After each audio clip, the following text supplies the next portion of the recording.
کفر به قرآن عظیم الشان. الذين آتیناهم الكتاب یتلونه حق تلاوته، الذين کسانی که برشان کتاب دادیم ایره تلاوت میکنن به حق تلاوت.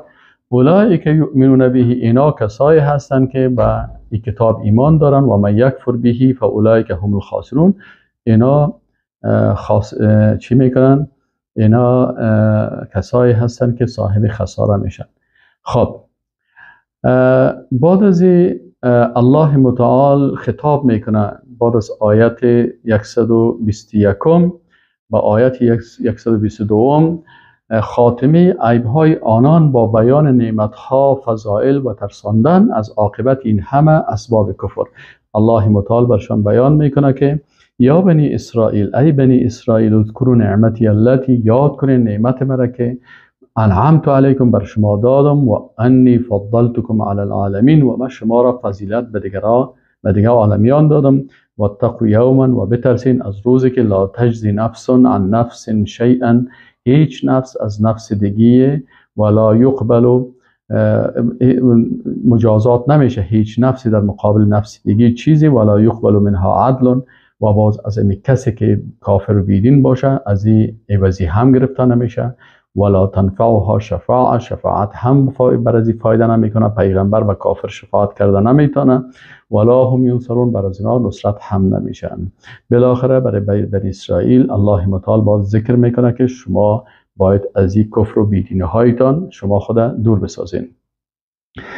بحث سومی که در این موضوع مطرح میشه، ما شما قبلا گفتیم که یکی خلافت چی بوده که آدم علیه السلام بود که به شکل مقدماتی و تعلیمی و پیشکش شد و بیان شد، و آدم علیه السلام من حیث خلیفه الله در زمین الله برای خلافت تعیین شد که من حیث خلیفه باشه که این حکم الله را در زمین الله تطبیق بکنه.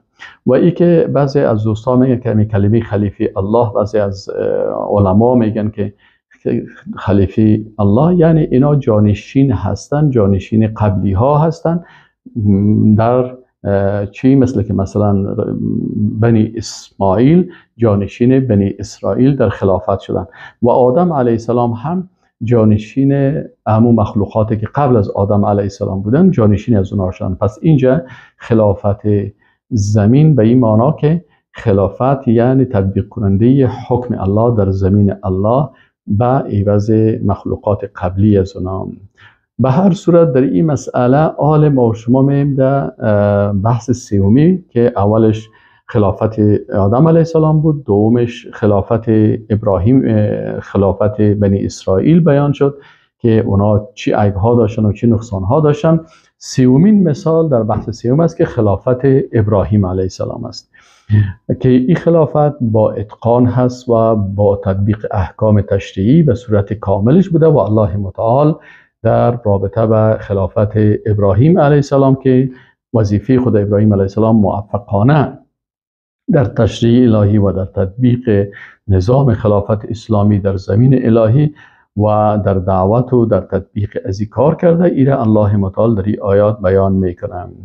اول میگه در بخش اعتقادی قبولی امامت عظما، نبوت، رسالت و خلافت. وقتی برای ابراهیم علیه السلام نبوت داده شد، امامت عظما یا خلافت اسلامی برش داده شد، و ابراهیم علیه السلام ایره چه قسم قبول کرد؟ الله متعال میگه و اذ ابتلا ابراهیم ربه، و وقتی که امتحان کرد ابراهیم علیه السلام را رب و پروردگارش، ربش به کلمات، به چند کلمه.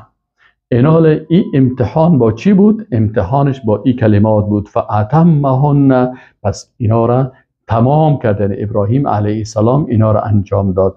الله متعال گفت برش انی جاعلک للناس اماما، ای ابراهیم علیه السلام تو که پیغمبر هستی و تو که رسول هستی، امامت عظما و خلافت اسلامی هم مربوط تو هست. اما قال و من ذریتی، ابراهیم علیه السلام طلب کرد و گفت یا الله این خلافت در ذریه من هم باشه.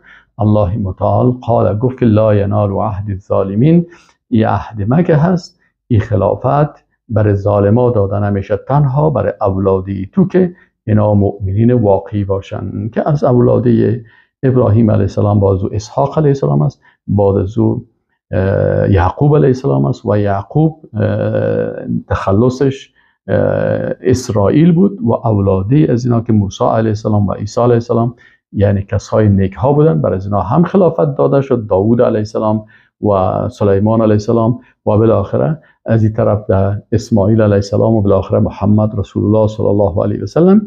لکن برای کسایی که باز ظالم باشه برای از اونا این عهد داده نمیشه.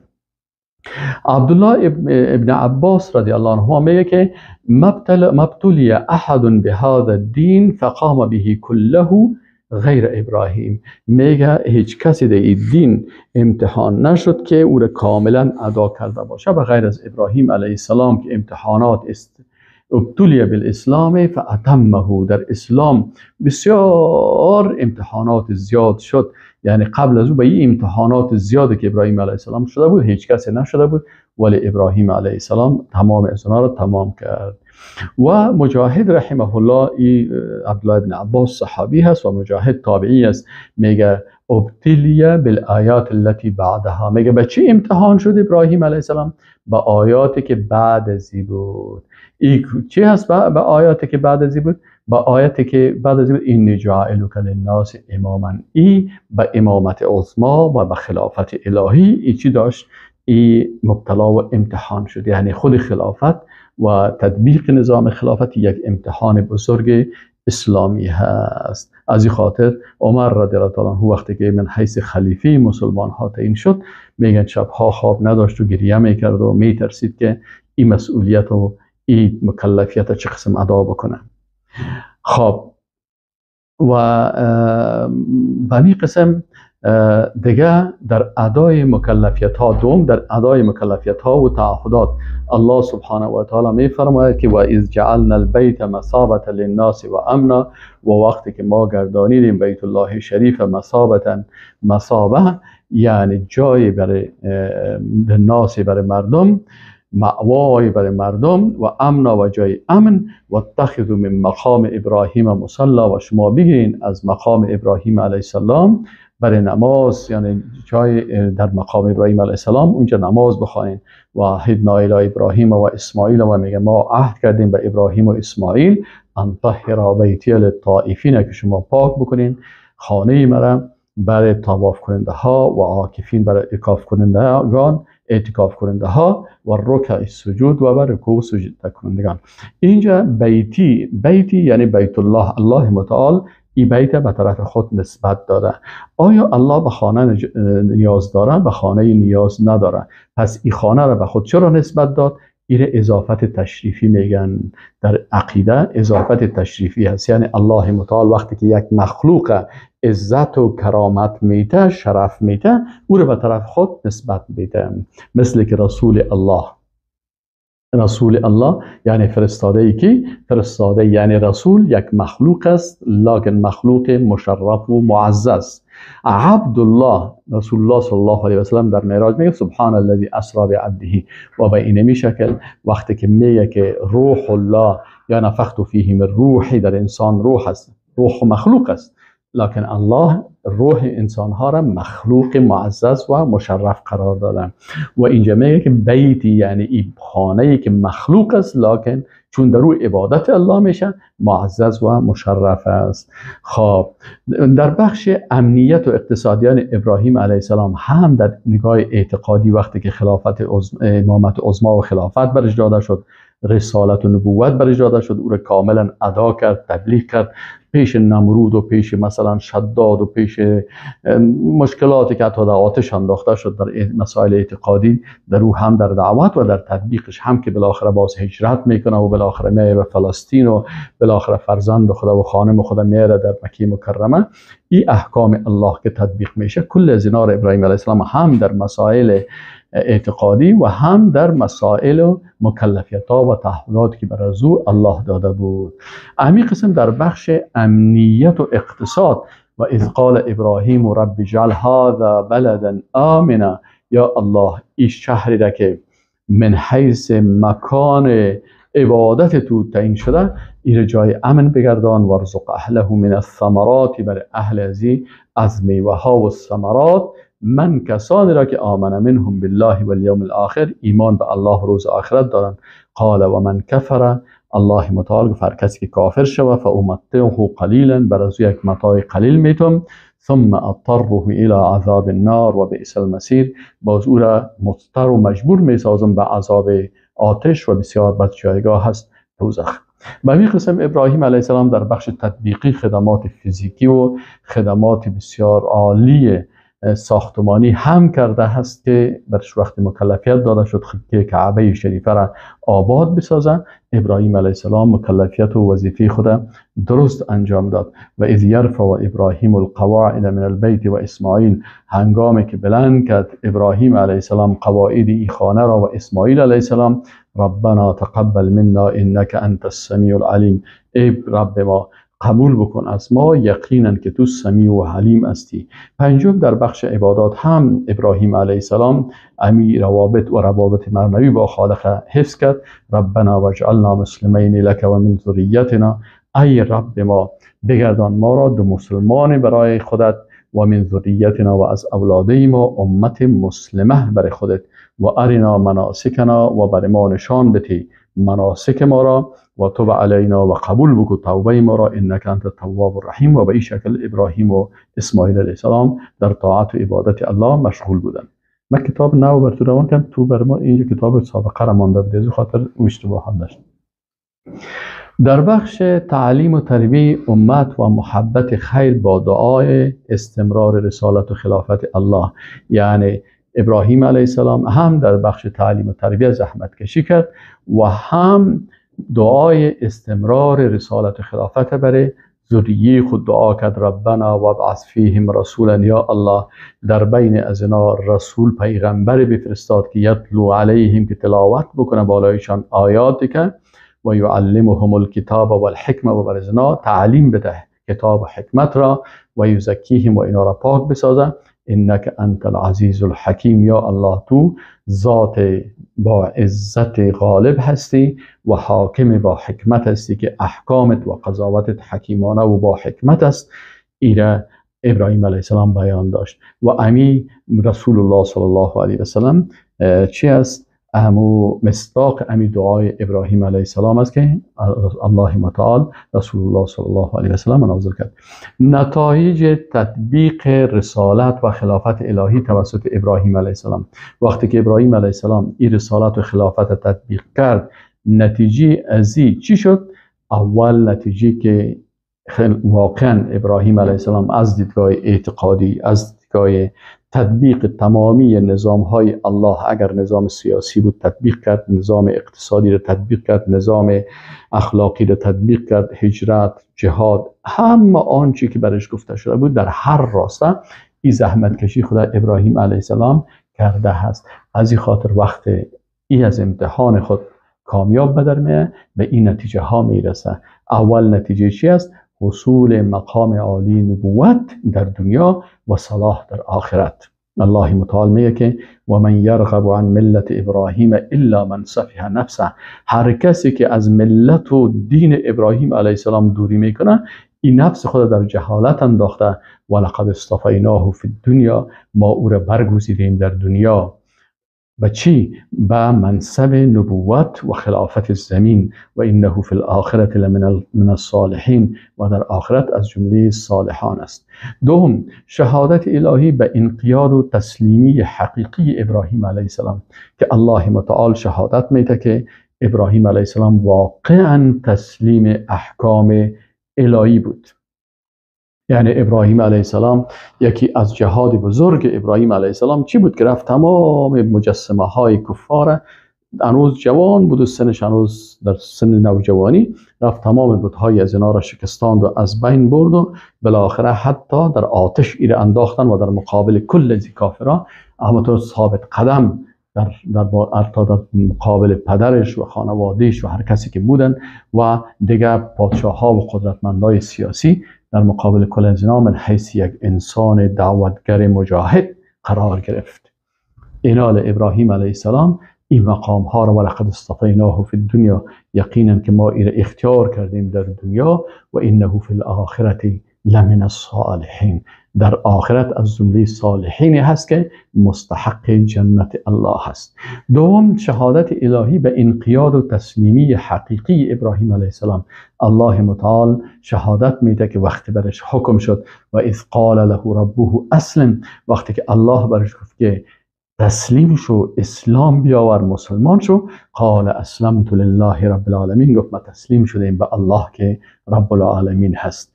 سوم، تایید دعوت حقیقی توحیدی ابراهیم علیه السلام. یعنی الله متعال میگه دعوت ابراهیم علیه السلام دعوت حقیقی توحیدی بود. ووصى بها ابراهیم و بنیه و یعقوب، و توصیه کرد به امی دعوت توحیدی خود ابراهیم علیه السلام فرزندان خود را. فرزندانش کی بود؟ اسحاق علیه السلام و اسماعیل علیه السلام را، و یعقوب و همین قسم نواسیش که یعقوب علیه السلام بود. یا بنی یعقوب علیه السلام هم وقتی که مسند ابراهیم علیه السلام برش انتقال میکنه، چی میکنه؟ ای هم حکم الله را تطبیق میکنه و عقیده توحیدی داره. یعقوب علیه السلام برای فرزندان خود چی میگه؟ که یا بنی، ای فرزندان من، ان الله اصطفى لكم الدین، الله بر شما دین اختیار کرده، دینی که الله اختیار کرده، ان الدین عند الله الاسلام، اسلام است. فلا تموتن، پس شما ممیرید، الا و انتم مسلمون، مگر ای که شما مسلمان ها باشین. آلی بنی اسرائیل که امروز یهودیت و نصرانیت و شیطان پرستی و سکولاریسم و ایراها را میگیرن، اینا به توصیه یعقوب علیه السلام هرگز عمل نکردن و اینا نسبتشان نسبت دروغی و غلط است. گذاشتن ذریه نیک، ابراهیم علیه السلام اولاده بسیار نیک و انتقال خلافت و رسالت به اونا. ام کنتم شهدا، میگه آیا شما شاهد هستین که اذ حضر یعقوب الموت، وقتی که برای یعقوب علیه السلام که نواسه ابراهیم علیه السلام است مرگ میایه، ابراهیم علیه السلام به اسحاق علیه السلام عقیده توحید منتقل کرد و اسحاق علیه السلام به یعقوب علیه السلام که فرزندش است بررسی. آل یعقوب علیه السلام که نواسه ابراهیم علیه السلام هست، وقتی که مرگش میرسه برای فرزندای خود چی میگه؟ اذ قال لبنیه ما تعبدون من بعدی، شما بعد از من کی را عبادت میکنین؟ فرزندایش همه تربیت شدگی هستن. قالو، گفتن نعبد الهک، گفتن معبود تو را عبادت میکنیم، و اله آبائک، و فرزندان و معبود پدران تو را عبادت میکنیم، که او پدران تو کی بودن؟ ابراهیم و اسماعیل و اسحاق بودن. الها واحدا، معبود یگانه، و نحن له مسلمون، و ما بر از او مسلمان و تسلیم هستیم. پنجم موضوعی را که بیان میکنه که مسئولیت هر امت به اساس عملکردهای خودشان هست. تلک امت قد خلت، اینا امتی هستند که گذشتن، لها ما کسبت، بر از اونا کسبشان هست آنچه عمل کردن، ایمان داشتن، تقوا داشتن، به خودشان تعلق داره و اجر و پاداش میره. ولکم، لکن بر شما، ما کسبت، آنچه که آل هستین، شما مسئولیت خود دارین که چی کسب میکنین، چی عمل میکنین. اینی که وقت پدر فلانی بود، به اساس پدر من دیگه خلاص، او اگر انسان خوب است من دیگه اگر کفرم کردم دیگه هیچ نه خیر. لکن این همی هست که نباید انسان پدر سالار باشه، بلکه میگه که تلک امت قد خلت لها ما کسبت و لکم ما کسبتم، و بر شما آنچه هست که شما خودتان کسب میکنین، چه قسم ایمان اختیار میکنین، چه قسم هدایت اختیار میکنین، ولا تسالون عما کانوا یعملون، و شما از اونا سوال نمیشین. تایید ملت توحیدی حنیف و پاک از شرک ابراهیم علیه السلام. الله متعال میگه که ابراهیم علیه السلام با امی صفات عالی که داشت، ملت ازی، دین ازی، دین توحیدی خالی از شرک بود. این تهمت هایی که یهود و نصارا میکنن، الله میگه که ابراهیم علیه السلام ازی بیزار هست و ازی پاک بدی هست. و قالوا اینا گفتن بنی اسرائیل کونوا هودا او نصارا تهتدون، شما یهودی شوین یا نصرانی شوین، شما باز هدایت پیدا میکنین. قل بگوی رسول الله صلی الله علیه و سلم بل ملت ابراهیم حنیفا، بلکه ملت ابراهیم علیه السلام که ملت و دین توحیدی و راه و عقیده توحیدی است و پاک است از شرک. یهودیت و نصرانیت و کلش در شرک و کفر مبتلا هست. و ما کان من المشرکین، الله میگه ابراهیم علیه السلام از جمله مشرکین نبود. این یهودیت و نصرانیت رو شما جور کردین بعد از اون. و رسالت رسول الله صلی الله علیه و سلم ادامه ایمان و اسلام ابراهیم علیه السلام است. و رسول الله صلی الله علیه و سلم میگه که قولوا بگویین آمنا بالله، ما ایمان آوردیم به الله، و ما انزل الینا، و آنچه به ما نازل شده از قرآن عظیم شان، و ما انزل الی ابراهیم، و آنچه که نازل شده بر ابراهیم و اسماعیل و اسحاق و یعقوب و الاسباط و اولادهای یعقوب علیه السلام، و ما اوتی موسی و عیسی، و آنچه به موسی علیه السلام کتابها داده شده، تورات، و به عیسی علیه السلام انجیل، و ما اوتی النبیون من ربه، و آنچه به پیغمبران از جانب پروردگارشان برشان داده شده است. لا نفرق بین احد، ما در بین از آنها تفرقه و جدایی نمیکنیم و کلش ایمان داریم، کلش قبول داریم، کلش معصوم میگیم و کلشان پیغمبران الهی بودن. و نحن له مسلمون، و ما به اونا به این اسلام داریم و مسلمان هستیم. در اشتمین نقطه ای است که دعوت توحیدی ابراهیم علیه السلام و دعوت توحیدی رسول الله صلی الله علیه و سلم یگانه راه هدایت است. انال راه ابراهیم و راه رسول الله صلی الله علیه و سلم امی صراط المستقیم هست. الله متعال میگه فین آمنوا بمثل ما آمنتم به، اگر اینا یهود و نصارا ایمان بیاره به مو شکلی که شما ایمان به تمام پیغمبرها و تمام کتاب ها دارین و موحد هستین و شرک نمیکنین، فقد اهتدوا، اینا واقعا هدایت شدن. و این تولوا، و اگر اینا روی بگردن، فانما هم فی شقاق، اینا در شقاوت و بدبختی هستند. فسیکفیکهم الله، پس بر شما کافی است الله و هو السمیع العلیم، او شنوای حقیقی و کامل و علیم و بسیار با علم هست. صبغت الله و من احسن من الله صبغه، دین الله هست و کی بهتر است از دین از دین الهی، یعنی از دین الله کرده دین دیگری وجود نداره. اینا میخواستن خود رنگ بکنن و بگوین که اینی رنگ ما هست و این دین. الله میگه که دین الله او دین واقعی است و هیچ دین نسبت به دین الله برتر نیست. او چی است؟ ان الدین عند الله الاسلام، اسلام است. و نحن له عابدون، و ما به دین الهی تسلیم هستیم و به الله متعال عبادت میکنیم. قل اتحاجوننا فی الله، بگو برشان که آیا شما حجت و دلیل میگین به امرای ما در مورد الله. و هو ربنا و ربکم، الله رب ما هم است و رب شما هم است. ولنا اعمالنا ولکم اعمالکم، برای ما اعمال خود ماست و لکم برای شما اعمال خودتان است. و نحن له مخلصون، و ما برای الله مخلص هستیم. نومین نقطه در مورد ابراهیم علیه السلام، رد ادعاهای غلط در مورد ابراهیم علیه السلام و پیغمبران بعدی. ادعاهای غلطی که بنی اسرائیل میکردن، الله متعال اونا را رد میکنه و ابراهیم علیه السلام با مو عقیده درست توحیدی معرفی میکنن. ام تقولون، آیا شما میگین ای بنی اسرائیل که این ابراهیم و اسماعیل و اسحاق و یعقوب و الاسباط، که شما میگین که ابراهیم و اسماعیل و اسحاق و یعقوب و فرزندای یعقوب اینا کانوا هودا و نصارا، اینا یهودی یا نصاری بودن. قل انتم اعلم ام الله، آیا شما علمیت زیاد دارین یا الله؟ الله میگه که اینا یهود و نصارا نبودن.